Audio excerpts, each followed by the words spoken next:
इस चुनावी सभा में सबसे पहले मैं आप सब लोगों का अभिनंदन करता हूं। इस कार्यक्रम की अध्यक्षता कर रहे इमामगंज जनता दल यू के प्रखंड अध्यक्ष ब्रह्मनंदन प्रसाद जी, मंच के संचालनकर्ता श्री रोशन मांझी जी, एनडीए हिंदुस्तानी अवाम मोर्चा और हम सब लोगों के सुयोग्य उम्मीदवार पूर्व मुख्यमंत्री श्री जीतन राम मांझी जी, हमारे साथ इस कार्यक्रम में आए हुए प्रदेश जनता दल यू के कार्यकारी अध्यक्ष श्री अशोक चौधरी जी, आज आप लोगों के बीच में उपस्थित होकर मुझे बहुत प्रसन्नता हो रही है और इमामगंज से मेरा पुराना लगाव है और हम यहां आप सबका बहुत ही सम्मान करते हैं, क्योंकि प्रारंभ से ही आप लोगों ने मुझको अपना सहयोग और समर्थन दिया है। ये हम कभी भूलेंगे नहीं इस जीवन भर। इसलिए हम आप सब लोगों का अभिनंदन करते हैं, इस धरती को प्रणाम करते हैं। और अभी मांझी जी ने बहुत सारी बातें कही, अब तो हम लोग फिर साथ हैं, अब काहे का चिंता कर रहे हैं, जो चाहिएगा वो सब तो होता ही रहेगा, अब क्या सोचना है। जितना संभव था उतना किया, आगे जो भी जरूरी है सब करेंगे हम लोग। और अब तो बहुत सारा काम करना है, बहुत सारा काम कर चुके, अब खाली याद रखना है कि सोच लीजिए 15 साल से हम लोगों को काम करने का मौका मिला और हम लोगों के पहले पति पत्नी राज था, तो क्या कर रहे थे लोग, क्या स्थिति थी। कानून का राज नहीं था, विकास का कोई काम नहीं हो रहा था, कितनी तरह कितनी संख्या में दुर्घटनाएं होती थी, आपराधिक दुर्घटनाएं होती थी, सब कुछ होता रहता था। लेकिन जब बिहार के लोगों ने हम लोगों को काम करने का मौका दिया, तब से हम लोग सेवा कर रहे हैं। और याद करिए, अगर एक एक चीज को याद करें, इस बात को ध्यान में रखना बहुत जरूरी है और हमें नई पीढ़ी के लोगों को बताना है कि एक एक चीज को याद कर लीजिए, पहले क्या स्थिति थी, आज स्थिति कितना बेहतर हुई और आगे इसको बढ़ाना है। लेकिन पहले की तुलना में आज जितना विकास का काम हुआ है, और हम लोग क्या कहते थे शुरू, न्याय के साथ विकास, और न्याय के साथ विकास का मतलब है हर इलाके का विकास और समाज के हर तबके का उत्थान, और खास करके जो किनारे पर थे, हाशिए पर रहे, उन तबकों के उत्थान के लिए विशेष प्रयास करना। महादलित, दलित, अनुसूचित जनजाति, अति पिछड़ा वर्ग, अल्पसंख्यक समुदाय और महिलाओं के उत्थान के लिए जो काम हम लोगों ने किया, याद कर लीजिए। जब मौका मिला काम करने का, उस समय महिलाओं को क्या इज्जत थी, महिलाओं को क्या स्थान मिलता था। नाम मात्र की महिलाएं कहीं कहीं जनप्रतिनिधि होती थी, लेकिन जब हम लोगों को काम करने का मौका मिला तो पहले ही बार जो पंचायत का चुनाव के लिए हम लोगों ने, जो केंद्र का कानून तो बना ही हुआ था संवैधानिक, लेकिन उसके बावजूद यहां लोग 2000 में जो चुनाव कराए थे, न महिला को आरक्षण, न अनुसूचित जाति जनजाति को आरक्षण, किसी को आरक्षण नहीं। और जब हम लोगों को मौका मिला तो तत्काल हम लोगों ने अध्यादेश लागू किया, फिर कानून बनाया और पूरे बिहार में जो हम लोगों ने चुनाव कराया, 50% महिलाओं को आरक्षण, अनुसूचित जाति जनजाति को 16% और 1% का आरक्षण, और अति पिछड़े वर्ग को 20% का आरक्षण। कौन पूछता था अति पिछड़े वर्ग को, कहां उनको कोई सम्मान और इज्जत मिलती थी। उनको भी कोई जनप्रतिनिधि के रूप में नाम मात्र के हुआ करते थे। आज कितनी बड़ी संख्या में जनप्रतिनिधि वो भी हो रहे हैं। और जो महिलाओं को सम्मान दिया गया और किस प्रकार से अब कितनी बड़ी संख्या में महिलाएं अब जनप्रतिनिधि के रूप में काम कर रही हैं, ये कोई मामूली बात है। लड़कियों के पढ़ने का इंतजाम नहीं, गरीबी के कारण लोग तो अपने बेटियों को भेज नहीं पाते थे मिडिल स्कूल में। 5वां क्लास तक अगर पढ़ भी ली तो 6ठे क्लास में उसको भेज नहीं पाते थे, क्योंकि उसके लिए उसके पास पैसा नहीं रहता था कि अपनी बेटियों को हम कपड़ा दे पाएं। और आप बताइए, जब हम लोगों को मौका मिला, हम लोगों ने शुरू किया, लोगों के लिए पोशाक योजना की शुरुआत कराई। और जब लगा कि भाई सिर्फ हम इसको 8वें क्लास तक पढ़ाएंगे, साइकिल योजना की शुरुआत करा दी ताकि ये सब लोग मिडिल स्कूल भी पढ़ें। और पूरे बिहार में मात्र 1,70,000 से भी कम महिलाएं 9वीं क्लास में, लड़कियां 9वीं क्लास में थी। और आज जान लीजिए अब लड़कियों की संख्या कितनी बढ़ गई। अब पहले जब हम लोगों ने साइकिल योजना की शुरुआत कराई तो कुछ लोग मेरा मजाक उड़ा रहे थे और कह रहे थे लड़की साइकिल पर जाएगी उसको लोग बेइज्जत करेगा। हमने कहा कोई किसी को बेइज्जत नहीं करेगा, हर घर की लड़की को साइकिल योजना का लाभ दिला रहे हैं। और किस तरह से लड़कियों में आत्मसम्मान का भाव आया, उनके मन में आत्मविश्वास पैदा हुआ। और उसके बाद तो जगह जगह हम जाते थे तो लड़कों ने कहना शुरू किया कि अंकल कुछ हम लोगों पर भी ध्यान दीजिए। तो 10 से लड़कों के लिए भी साइकिल योजना हम लोगों ने शुरू करा दिया। और अब आप जानते हैं लड़कियों की संख्या अब मैट्रिक में भी लड़कों के बराबर तो हो ही गई है, लेकिन इस बार जो परीक्षा हुई मैट्रिक की उसमें लड़की की संख्या थोड़ा लड़कों से भी ज्यादा हो गई। अब आप सोच लीजिए कितना बड़ा परिवर्तन आया। और सिर्फ यही सब काम नहीं, आप जान लीजिए लोगों को काम करने का मौका मिला जब इस देश में स्वयं सहायता समूह का गठन सभी राज्यों में हो रहा था। यहां तो किसी ने ध्यान नहीं दिया था और कुछ ही जगह पर थोड़ा बहुत था और वो भी ठीक ढंग से संचालित नहीं हो रहा था। जब हम लोगों को काम करने का मौका दिया, हम तो पुराने स्वयं सहायता समूह की महिलाओं के साथ जाके मुजफ्फरपुर में 2 जगह हम बात किए और वहां की स्थिति को हमने देखा। और उसके बाद जान लीजिए विश्व बैंक से, वर्ल्ड बैंक से कर्ज लेकर के बिहार में हम लोगों ने जीविका योजना की शुरुआत कराई, जीविका समूह की। और इतना बढ़िया स्वयं सहायता समूह बनाने का काम हम लोगों ने बिहार में शुरू किया कि देश में भी जो बिहार का इतना अच्छा स्वयं सहायता समूह बना, हमारा जीविका समूह था और देश में आजीविका समूह नामकरण देकर के इसी को आगे बढ़ाया गया। और हम तो गया में आए थे, स्वयं सहायता समूह की महिलाओं से हम बातचीत किए, देखा महिलाएं पढ़ी लिखी नहीं है लेकिन किस तरह से एक एक बात को जानती है, बैंक में किस तरह से काम होता है, एक एक चीज को जानती थी। इतनी मुझे प्रसन्नता होती थी। सबको हमने बताया और लक्ष्य हमने रखा था कि 10 लाख जीविका समूह बनाएंगे। 10 लाख हो गया, 1 करोड़ 20 लाख से ज्यादा महिलाएं अब स्वयं सहायता समूह से जुड़ गई। और जरा देखिए कितनी जागृति आई। अरे भाई, जब महिलाओं में जागृति आएगी और महिला और पुरुष मिलकर काम करेंगे तभी समाज आगे बढ़ेगा। और इसके लिए हम लोगों ने सब किया। इसी तरह से महादलित, दलित के लिए काम, इसी तरह से अल्पसंख्यक समुदाय के लिए काम, अति पिछड़े वर्ग के उत्थान के लिए काम, जो भी हाशिए पर थे सबके लिए हम लोगों ने काम किया। और आपको मैं बता देना चाहता हूं कि जो भी काम हुआ, कानून का राज स्थापित किया। और हम लोगों ने क्या कहा कि किसी भी कीमत पर हम लोग यहां पर कोई इस तरह से दुर्घटनाएं इतनी ज्यादा घटती थी, इतना ज्यादा मार काट हुआ करता था, उस सब में कितनी कमी आई।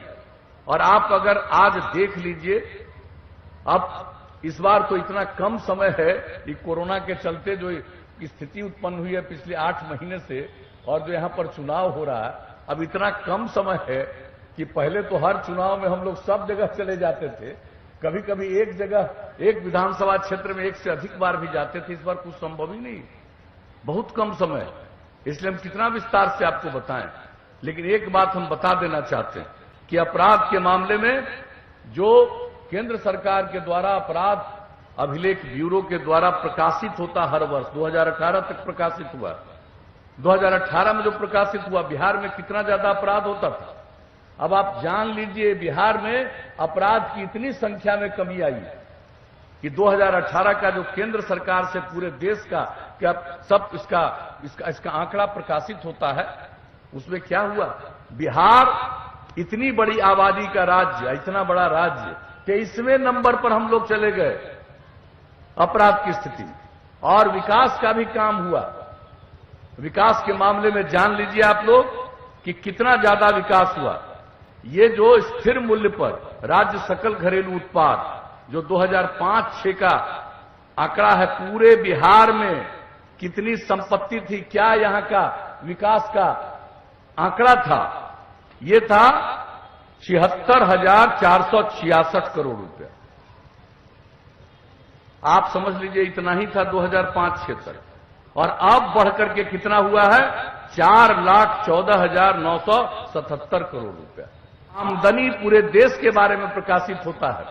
हम लोगों के बिहार के बारे में जो आंकड़ा था इनका पहले, उससे हम लोगों का की वृद्धि हुई है 10.5%, यानी हर साल 10.5% की वृद्धि हो रही है। आगे की पढ़ाई के लिए उनको हम लोग मदद दे रहे हैं स्टूडेंट क्रेडिट कार्ड योजना के माध्यम से 4 लाख रुपए तक की मदद।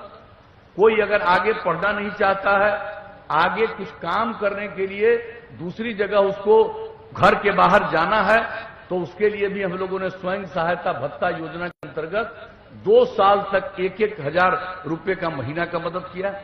कुशल युवा कार्यक्रम, सब लोगों को कोई काम करेगा, अगर कंप्यूटर पर काम करना नहीं जानेगा तो काम नहीं कर पाएगा कुछ भी। तो उसके लिए हम लोगों ने कुशल युवा कार्यक्रम 10 लाख से ज्यादा युवाओं ने प्रशिक्षण ले लिया। हर जिले में इंजीनियरिंग कॉलेज, हर जिले में पॉलिटेक्निक संस्थान, ये सब काम तो किया ही गया है, एक एक काम किया गया है। कितना नए मेडिकल कॉलेज की स्थापना और की गई। तो सारा सब कुछ किया जा रहा है, एक एक काम। लेकिन इसके अलावे हम लोगों ने महिलाओं को 35% का आरक्षण सरकारी नौकरियों में दिया, पुलिस सेवा में दिया। अब जरा याद कर लीजिए कि कभी आपको पुलिस में महिला दिखती थी, न के बराबर। लेकिन आज बिहार में पुलिस बल में जितनी महिलाएं दिखती है, उतनी महिलाएं देश के किसी राज्य में नहीं दिखती। और तेजी से चल ही रहा, हो ही गया। लक्ष्य था 2018 का, हम लोगों ने तय किया था कि उसके दिसंबर में 2 महीना पहले करा दिया। हर घर में शौचालय लगभग पूरा, हर घर तक पक्की गली और नाली का निर्माण, यह भी बहुत हद तक पूरा, बहुत कम थोड़ा बचा। और हर घर नल का जल, ये काम भी तेजी से हो रहा है। 83% से ज्यादा पूरा हो चुका है और ये काम अगले 2 महीने में ही पूरे तौर पर पूरा हो जाएगा। हर तरह से हम शुरू से कहते रहते थे कि अगर भाई खुले में शौच से मुक्ति मिलेगी और पीने के लिए स्वच्छ पानी मिलेगा, तो आज जितनी बीमारी होती है 90% बीमारी से छुटकारा मिल जाएगा। अब जो नई टेक्नोलॉजी आ गई है और बढ़ती चली जा रही है, अगर हम अपने युवाओं को नई टेक्नोलॉजी का पूरा ज्ञान और उसमें प्रशिक्षण नहीं देंगे, तो फिर लोगों को बेहतर काम नहीं मिल सकता है और उसको रोजगार पाने में सहूलियत नहीं होगी। तो हम तो पूरे बिहार में अब इतना ज्यादा नई टेक्नोलॉजी के लिए, अब चाहे जो हमारे इंस्टीट्यूशन हैं, पॉलिटेक्निक संस्थान हो, ITI हो, उसमें तो करेंगे ही। उसके अलावा जिला के स्तर पर ऐसी व्यवस्था करेंगे कि जैसे कुशल युवा कार्यक्रम में सिर्फ कंप्यूटर पर काम करना सीख रहे हैं, उसके बाद हर जिले में नई टेक्नोलॉजी का एक एक चीज उनको सिखाएंगे। ये अगले 5 साल के लिए हम लोगों का ये फैसला है। और एक एक तरह का काम इस तरह से करते हुए हर तरह के युवाओं को आगे काम करने के लिए मदद देंगे।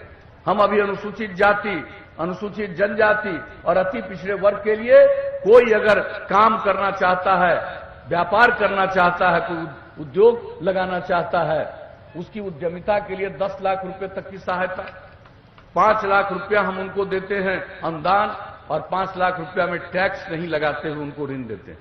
तो अब इस तरह से काम हम लोग सबके लिए करेंगे। अब अगले बार आ जाएगा।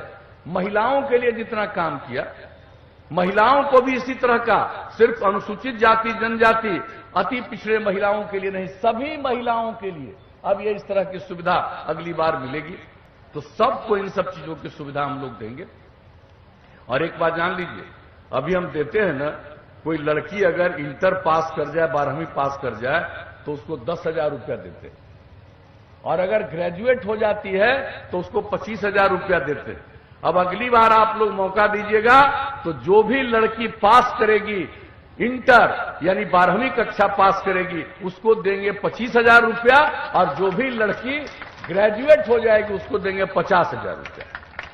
और सिर्फ आरक्षण ही नहीं किया है महिलाओं के लिए, अब अगली बार जितना भी सरकारी कार्यालय है सब में सुनिश्चित किया जाएगा कि महिलाओं की पोस्टिंग भी उसी तरह से हो। और जब कोई आदमी जाएगा सरकारी कार्यालय में तो देखेगा कि सिर्फ पुरुष लोग काम नहीं कर रहे हैं, महिलाएं भी काम कर रही है। इससे पुरुष और स्त्री ये दोनों के बीच मिलकर जो बिहार को आगे बढ़ाने का मन है वो सब बहुत आगे चलेगा। हर खेत तक सिंचाई का पानी पहुंचा देंगे, अगली बार मौका मिलेगा। एक एक चीज को सोच सोच करके कैसे करेंगे। और आपको पता है, भले ही अभी चुनाव हो रहा, लेकिन जब ये बात हम लोगों ने सोचा कि भाई हम इतना काम कर रहे हैं, अगर हर खेत तक सिंचाई का पानी नहीं पहुंचाएंगे तो बिहार को नई ऊंचाई तक कैसे ले जाएंगे। और ये सोच करके हम लोगों ने ये काम चारों तरफ इसका आकलन और अध्ययन शुरू करा दिया, और हम संतुष्ट हैं। जान लीजिए, चिंता मत करिएगा, निश्चित तौर पर अगली बार मौका मिला तो हर सूरत हाल में आपको बता रहे हैं हर खेत तक सिंचाई का पानी हम लोग पहुंचा देंगे। और गांव के विकास का तो काम कर ही ना, इतना काम करवा रहे हैं, सब का अनुरक्षण का काम करेंगे और साफ सफाई का काम करेंगे। और उसके बाद हर घर तक तो हम लोग पहुंचा ही दिए हैं बिजली, लेकिन अब पूरे गांव में भी सोलर लाइट से हम लोग रात में भी बिजली का इंतजाम करवा देंगे, सोलर लाइट, ताकि अंधेरा नहीं रहे किसी भी गांव में। ये जान लीजिएगा, ये भी काम हम लोग गांव में एक एक जगह कर देंगे। और उसके अलावा शहरों में भी काम करेंगे। और शहर में तो हम लोगों ने तय कर दिया कि ये सब काम साफ सफाई वाला और पानी के निकासी का ये सब काम तो किया ही जाएगा। लेकिन इसके अलावा जो लोग कई जगह पर जो वृद्ध जन हैं, पुरुष या स्त्री, ये सब लोग आप जान लीजिए कि कई जगहों पर परिवार से भी संकट में आते हैं, घर में भी ठीक से नहीं रह पाते हैं। तो वैसे तमाम महिलाओं के लिए, पुरुषों के लिए जो वृद्ध होते हैं, उनके रहने का हर शहर में आवासीय इंतजाम करा देंगे कि कोई महिला को बुढ़ापे में या पुरुष को दिक्कत नहीं हो। अगर उसको घर में कोई इज्जत नहीं कर रहा तो सरकार इज्जत करेगी और उसको उस तरह का आवास का प्रबंध करेगी। और उसी तरह से शहरों में जो गरीब गुरबा लोग हैं, जिनको रहने की कोई जगह नहीं है, उन तमाम गरीबों को रहने के लिए हर शहर में हम लोग बनाएंगे बहुमंजिला इमारत। और एक गरीब को नहीं छोड़ेंगे जिसको रहने के लिए घर नहीं मिल जाए। बहुमंजिला इमारत बना करके उन सब के रहने का जगह बनाएंगे। तो एक एक चीज हम लोग ये सब करेंगे, इस बात को अच्छी तरह जान लीजिए। तो गांव का भी, शहर का भी, और जो ये सड़क है, इन सब का, अभी तो हर गांव को सड़क से जोड़ने का हम लोगों का संकल्प था, निश्चय था। अब हर गांव तो सड़क से लगभग जुड़ गया है, लेकिन इसके अलावे अब गांव-गांव को जोड़ते हुए महत्वपूर्ण तक जाने के लिए और नई सड़कों का निर्माण कराएंगे। और शहर और बाजार में बाईपास का निर्माण कराएंगे। तो इस तरह से एक एक काम हम लोग करेंगे। और एक बात और, सबके स्वास्थ्य पर ध्यान। तो सबके स्वास्थ्य पर ध्यान सिर्फ लोगों के, मनुष्य के स्वास्थ्य पर ही नहीं, बल्कि पशुओं के स्वास्थ्य पर भी ध्यान। जो हमने आकलन करवाया, जगह जगह जो हम जाते हैं तो लोगों को लगा और काम तो हुआ, लेकिन हम लोगों का जानवर बीमार हो जाता है, उसका देखभाल नहीं। तब जान लीजिए कि 8 से 10 पंचायत में हम जरूर पशुओं के लिए चिकित्सालय का निर्माण कराएंगे। और उसके बाद नई टेक्नोलॉजी के जरिए हर गांव को उससे जोड़ देंगे। अगर किसी का जानवर भी बीमार पड़ा तो वो एक एक चीज को दिखला देगा और तुरंत उसके चिकित्सक उसका इलाज करने के लिए आएंगे। और सारी दवा उसके लिए सरकार अपनी तरफ से मुफ्त में देगी, पशुओं के लिए भी और मनुष्यों के लिए भी। जो स्वास्थ्य केंद्र है गांव में, उसका भी विकास और कर देंगे और नई टेक्नोलॉजी से अस्पतालों से जोड़ देंगे कि उसका अगर मन बाहर जाने का नहीं है, कहीं आगे नहीं जाएगा, वहीं पर चला जाएगा। स्वास्थ्य उपकेंद्र में, और वहीं से एक एक चीज उसका देख लेगा, जांच हो जाएगा, और जो भी जरूरत है अस्पताल से उसका सारा इंतजाम होगा।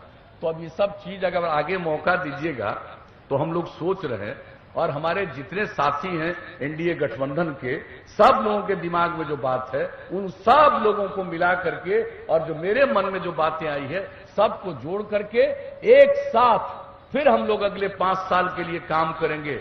तो हम लोग तो सेवा करते हैं, जान लीजिए। बाकी लोगों को सेवा से मतलब नहीं है, कुछ कमाना चाहते हैं, माल बनाना चाहते हैं अपने लिए, और हम लोगों ने पूरे बिहार की सेवा की है, और सेवा करना ही धर्म है। ये पूरे बिहार एक परिवार, और सबकी सेवा करना हम लोगों का धर्म है, हम लोगों का कर्तव्य है। तो वही करके हम लोग आगे सारा काम करेंगे। अभी तक जो किया है ये सब आपके सामने है, एक एक चीज, और हर चीज के बारे में। इस बिहार को ठीक ढंग से समझने वाले लोग वो लोग नहीं हैं जो अनाप शनाप बोलते हैं, उनको कोई ज्ञान नहीं। और कितना पेड़ लगवाए, देखिए ये आ गया, कोरोना की बीमारी आ गई, और तब भी जान लीजिए 5 जून से शुरू करके 9 अगस्त तक हम लोगों का लक्ष्य था 2,51,00,000 पेड़ लगाने का, और आप जानते हैं 3,47,00,000 पेड़ लगा। ये बिहार के सब लोगों में कितनी जागृति आई है, इस बात को जान लीजिए। और ये जो जल जीवन हरियाली अभियान के लिए मानव श्रृंखला बनी, बोलिए कितनी बड़ी संख्या में लोगों ने भाग लिया। ऐसा दुनिया में कहीं नहीं हुआ है। 5,16,00,000 से भी ज्यादा लोग भाग लिए। 18,000 किलोमीटर से लंबी मानव श्रृंखला। तो यहां तो लोग बहुत नहीं करता है, इस सब की बात करता है, हम लोगों के खिलाफे बोलते रहता है, लेकिन बात धीरे धीरे बाहर फैलती है, ये जान लीजिए। अपने राज्य के लोग तो जानते हैं, दूसरी जगह दूसरे राज्यों में ये बात नहीं चली, लेकिन एक बात जान लीजिए, अब सीधे दुनिया में ये बात फैल गई। और आपको मालूम है, अभी संयुक्त राष्ट्र संघ ने, यूनाइटेड नेशन ने हमको पत्र भेजा, और 24 तारीख को पिछले महीने उन लोगों ने कहा कि यूनाइटेड नेशंस के बीच में जो पर्यावरण के लिए आप लोगों ने काम किया है उस पर अपनी बात रखिए, और हमको रखने के लिए आमंत्रित किया। हम तो वीडियो वर्चुअल माध्यम से उसको रखे वहां पर अपनी बात। और आप जरा सोच लीजिए अब कितनी इज्जत है। हमने तो सबको कह दिया राष्ट्रपिता बापू के बारे में कि भाई हमारे राष्ट्रपिता बापू ने कहा है कि भाई ये जो धरती है सबकी जरूरत को पूरा करने में सक्षम है, किसी के लालच को पूरा करने में सक्षम नहीं है। ये बात भी हमने, बापू की ये बात भी उस दिन बता दी लोगों को। और हम सब मिलकर के बिहार को प्रगति के रास्ते पर और आगे ले जाएंगे। और बिहार की जो ऐतिहासिक ऊंचाई है, हम उस, ये सब तो ऐतिहासिक जगह है ना भाई, हम लोग जहां पर हैं ये सब तो ऐतिहासिक जगह है। तो जो बिहार का इतिहास है और जो उच्च स्थल है बिहार का, हम लोग मिलकर के बिहार को उसी उच्च स्थल पर पहुंचाएंगे। और बिहार में एक बात जान लीजिए, किसी भी तरह का विवाद न हो, प्रेम का भाव रहे, भाईचारा का भाव रहे, सद्भावना का भाव रहे। और जान लीजिए हम लोगों ने समाज के हर तबके के लिए जो काम किया, कितना ज्यादा दंगा फसाद होता था, और हम लोगों ने बिहार में एकजुट करने की कोशिश की, चाहे किसी भी समुदाय के लोग हों, हर सबकी प्रतिष्ठा के साथ यही निवेदन करने आए हैं। तो उम्मीद करें ना भाई कि हम लोगों के साथी जीतन बाबू को आप भारी मतों से विजयी बनाइएगा। कड़ाही छाप, देखिए भाई घर घर में प्रचार करिए। यहां पर देख रहे हैं कड़ाही वैसा ही निशान है। हम एक विनम्र आग्रह करेंगे, इनका निशान बदला है, इसलिए कड़ाही का प्रचार जरूर करिए, लोगों को दिखलाइए। वोट देना चाहिएगा, कभी कभी निशान को लेकर के भ्रम हो जाता, तो कड़ाही छाप पर उसके बगल का बटन दबा करके भारी मतों से विजयी बनाइएगा। यही हमारा आप लोगों से अनुरोध है। तो क्या उम्मीद करके जाएं? हाथ उठा के बताइए, तो जिताइएगा ना पूरे तौर पर, भारी वोट से जिताइएगा ना। तो हम जीतन बाबू को माला पहना दें मांझी जी को, बोलिए।